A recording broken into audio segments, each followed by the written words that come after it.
Assalamu alaikum. So I thought that I would come on and share because I had a very productive and interesting day. And even though this is something that I am personally struggling with in terms of physical pain, I figure I'm probably not the only one. So since you guys know I often share my journey, my health and wellness journey with you guys, I thought that I would come on today and share with you as well.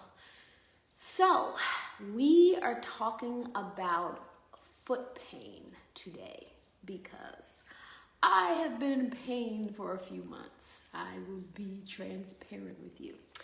So last year I did a couple Spartan races. I did a Spartan race and a Spartan trail run, and I was fine. And earlier this year, maybe around January, my foot started to hurt when I went on long runs. So when I would go on a 7-mile run, a 10-mile run, my left foot would be throbbing afterwards and giving me pain. And so I iced it, and it would be a temporary fix, and I did everything that I could think of. I took over-the-counter pain medication for anti-inflammatory, again, a temporary fix. So finally, I decided to go to the podiatrist. So first I called my doctor, got a referral to a podiatrist. The podiatrist looked at my foot. She took x-rays of my foot, and she basically told me, here is the name of some orthopedic inserts that you can get. Get yourself a new, better pair of shoes that gives you more support. See if it works. Come back in 6 months, and if it's not working, we could talk about surgery. No, not going to happen that quickly for me. So I am trying to avoid surgery.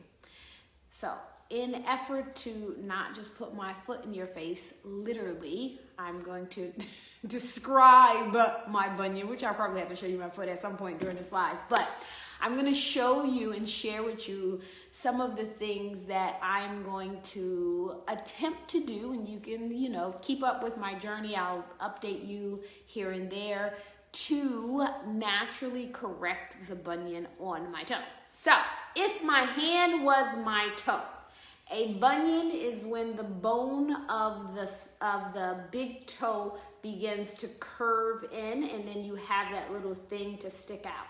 Now, the weird thing is that I'm actually not the type of woman who wears super high heels. I've never liked super high heels or small shoes, so I don't know how I get a bunion.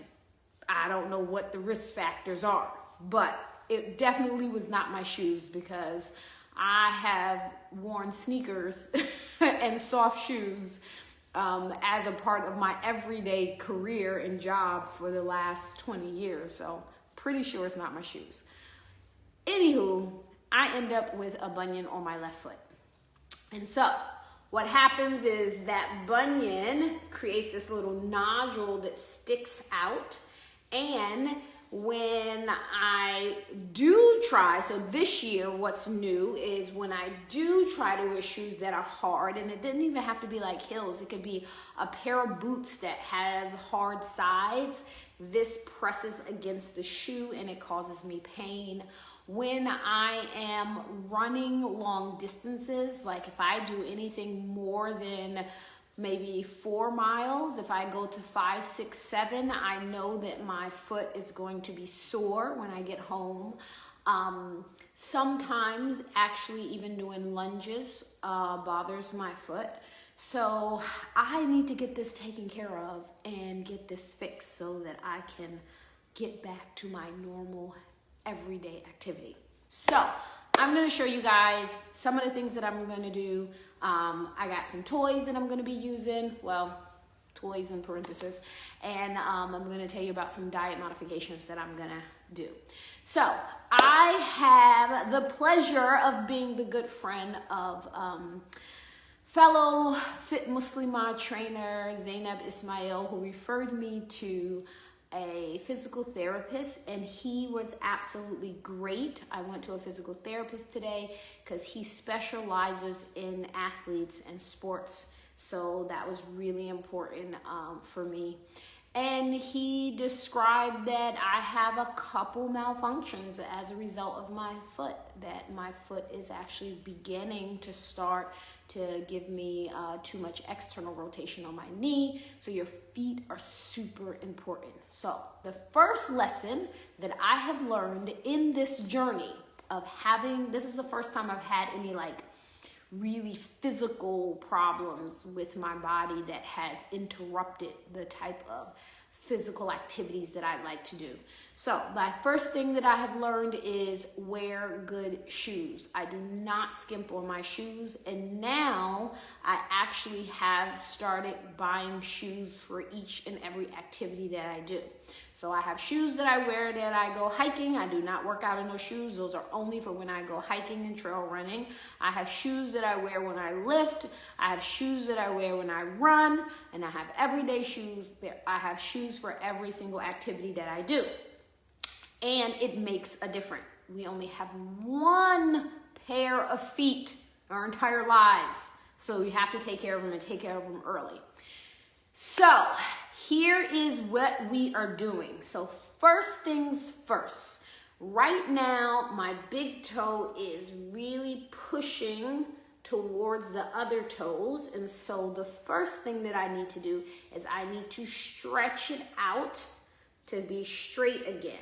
And the way that we're gonna do that, I was doing this prior to seeing the physical therapist, and he confirmed that I should continue to do it.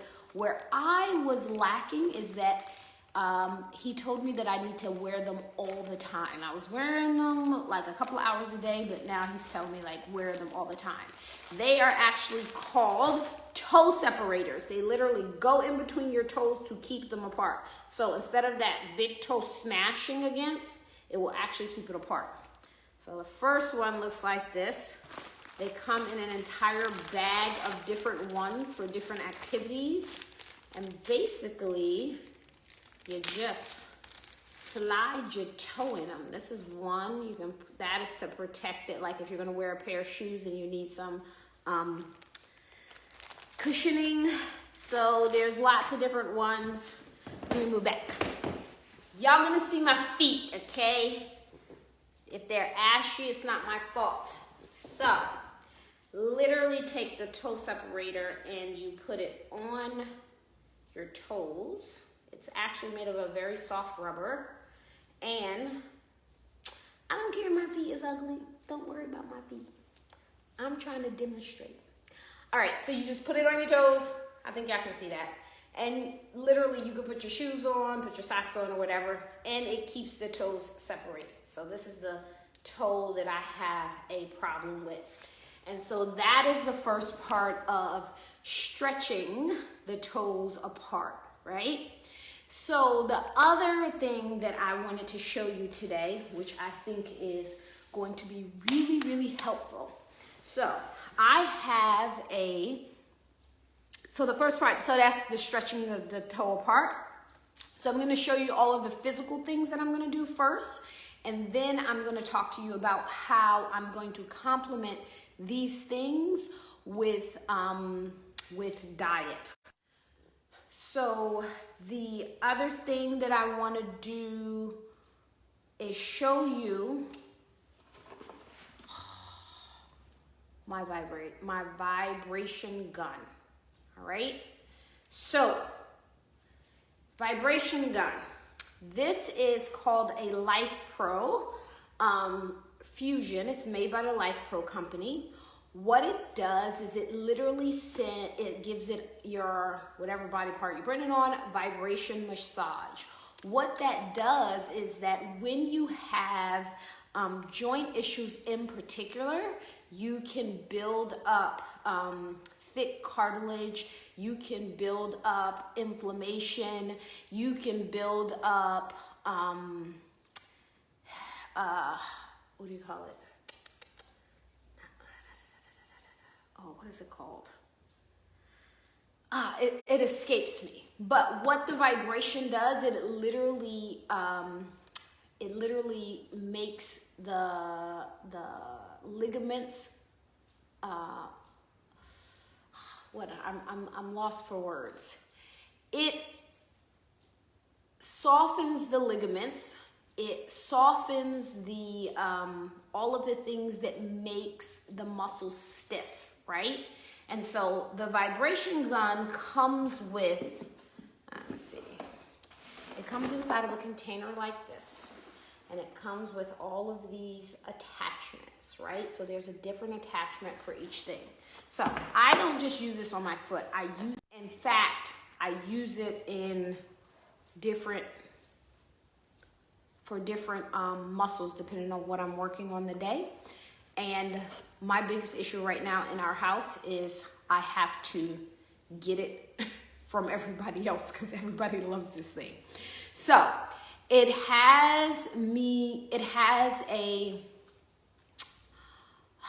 this attachment actually gets warm. This is not the attachment that I will use between my toes, but I do use it on my foot. So you actually just put the attachment in there. You press a button. Oh, I gotta turn it on first. Turn it on, press the button.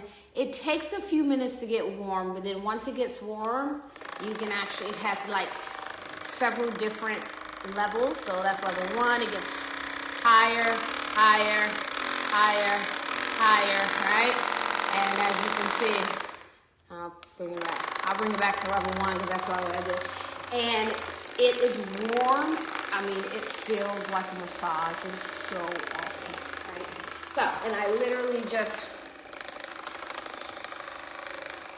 so I will massage the bottom of my feet. Again, my thing is that I've been doing this for a few weeks, but what the physical therapist told me is I just need to do it more often. It's really kind of like loosening up that toe so it doesn't get stiff. And it is relaxing the muscles. It's releasing any lactic acid that's built up. All of that is,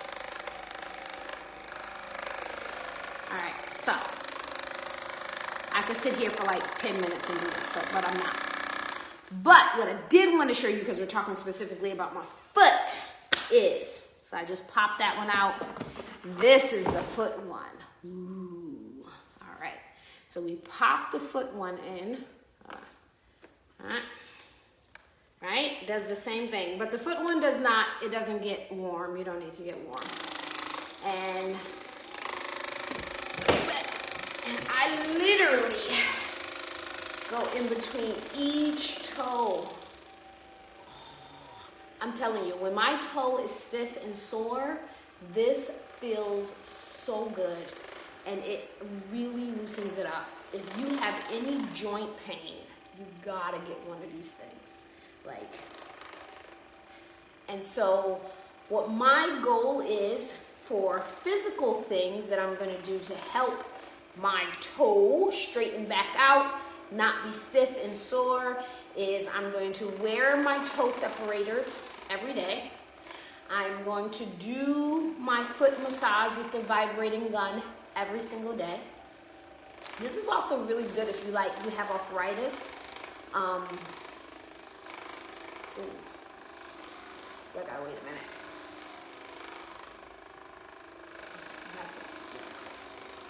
That's very helpful.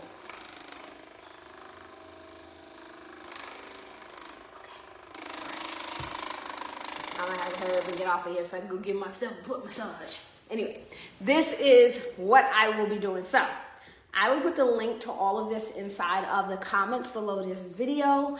But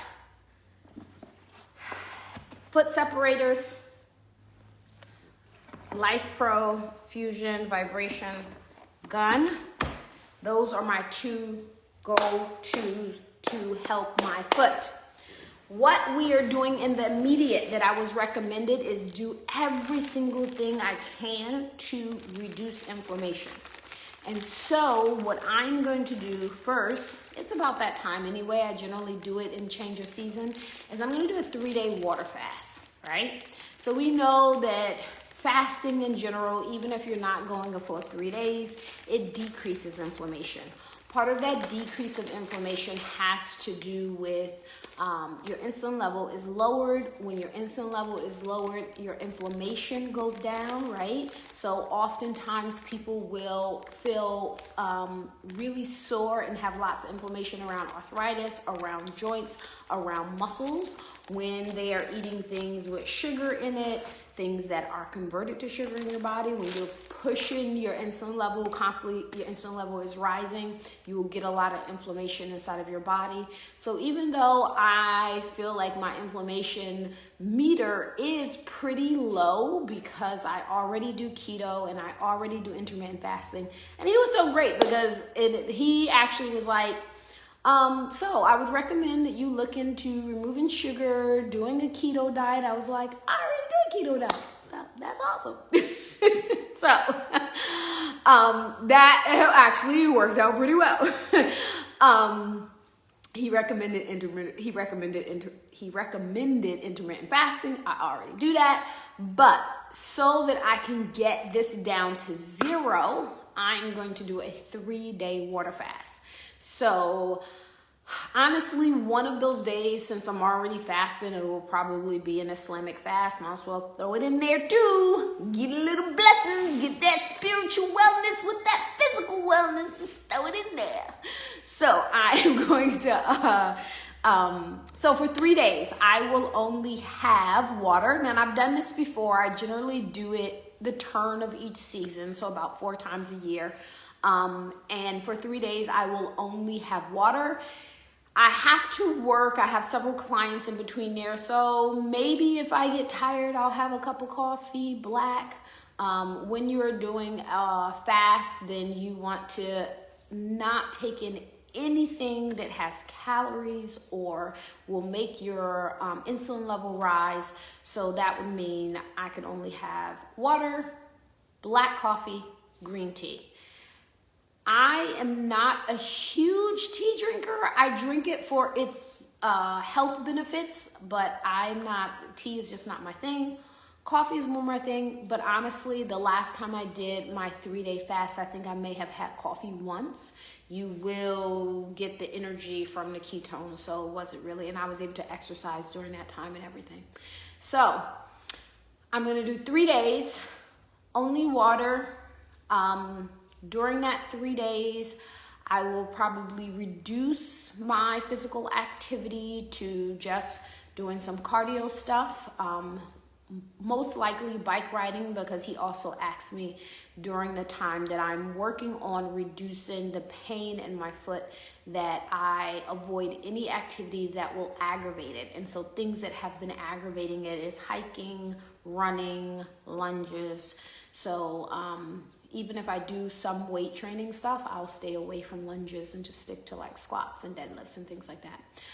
So that's what I'm doing. The 3-day water fast that I'm doing, there's lots of articles about the research around going 72 hours without food and how it completely resets your metabolism. The reason why it does that is because it literally restores, regenerates, and recycle all of the cells in your body, right? So we have a process, the true detoxification. We use detox a lot, just as a word thrown around. Oh, drink some juice, some carrot juice and detox. Drink some celery juice and detox. Honestly, those things are not detoxing your body. The detox actually happens when you promote a function in the body that's called autophagy, right? Autophagy is literally our recycling process in the body. When you need to detox, you may have broken cells that's causing inflammation. You may have cells that are dead that just hasn't been shed out of the body yet, that can cause misfunctions. And so what autophagy does, it happens on a regular basis on a lower scale.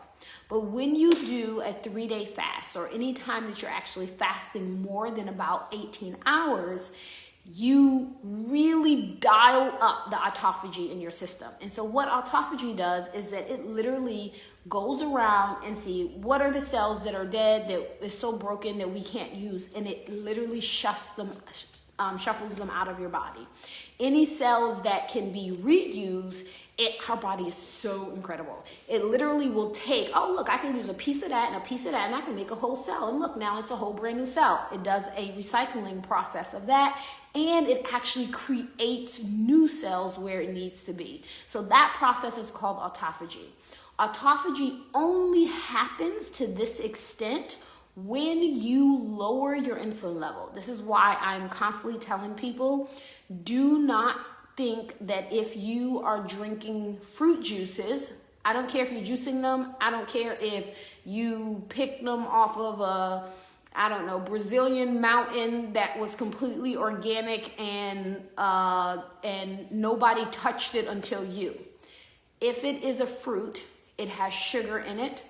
If it has sugar in it, it is going to raise your insulin level. When your insulin level is high, autophagy is low. There is no such thing as a detox fast with fruit. Fruit juice, fruit smoothies, raw fruit, fresh fruit, dry fruit, any type of fruit. If you truly want to detox your body, you have to remove the sugar. What people consider healthy sugar, non-healthy sugar, good sugar, bad sugar, whatever you want. If it is a sugar molecule, you have to remove it from your body, because autophagy does not happen if your insulin is high. And all sugar, no matter where it comes from, will raise your insulin level. That includes bread, pasta, rice, potatoes, which all turns into sugar in your body. So in a 3-day fast, you go water. Promise you are not starving.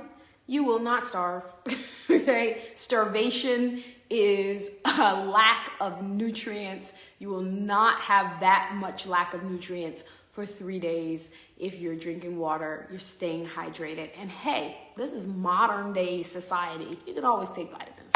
So that is what I'm doing to help with my foot pain, my foot inflammation, and hopefully correct my bunions naturally so I do not have to have surgery.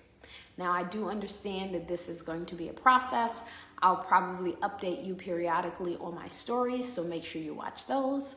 And I'll put the link inside of the comments. Oh, I have a question. Do you get sick, vomiting from fasting? Rashta asks if I get sick. You mean like from doing a fast? No. Why would you get sick from doing a fast? And why would you vomit? Because you don't have anything in your body to vomit. So no, you don't get sick from fasting. The worst thing that happens when you're fast is maybe on day 2, your energy will go down a little bit, but then it goes right back up, right? No, you don't get sick from 36-hour fasting. It's really surprising to me how many people feel like human beings cannot go without food. If you think about it, we have been on this earth for a few million years, and there's been famines, there's been times where the crop was not good, or the animals died, or things like that, and people had to go without food, and they were just fine. We do not need to eat 3 days a week. I mean, we do not need to eat 3 meals a day. Well, 3 days a week might be helpful, but you do not need to eat 3 meals a day. Breakfast is not the most important meal of the day. You will be just fine, I promise. Okay? There's so many benefits. Decreasing inflammation, increasing longevity, increasing your energy, decreasing the risk of certain cancers, helping you to balance your insulin, decreasing cholesterol, balancing your blood pressure. All of those are the benefits of fasting. And Allah is Al-Hakim. He said, I have prescribed fasting for you as I has prescribed it to those before you, so that you may attain taqwa. And that taqwa is all-inclusive. Allah has given us an all-inclusive religion for physical, mental, and spiritual well-being. And we just have to follow it. Really, fasting is extremely beneficial. We know from the likes of Prophet Dawood, who fasted every other day. The Prophet Muhammad ﷺ recommended we fast on Mondays and Thursdays. All of these things are not just spiritual benefits, they're physical benefits as well. Remember, physical, mental, and spiritual well-being is intertwined. The weakness of one weakens them all, and the strengthening of one strengthens them all.